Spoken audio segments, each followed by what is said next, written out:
ప్రవేశిస్తుంది. ఈయనకి పూజ చేసిన అక్షతలు గరిక తల మీద వేసుకుని అప్పుడు వ్రతం మొదలు పెడతారు.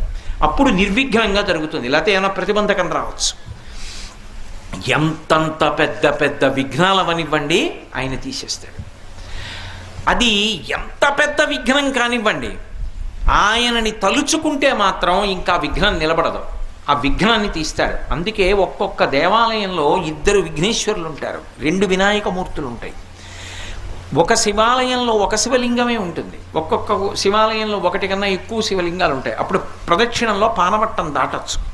సరే, ఇప్పుడు శైవాగమానికి సంబంధించిన విషయం ఎందుకు, కానీ వినాయకుడు సాధారణంగా ఒక్కడే ఉంటాడు, ఉండాలి కూడా.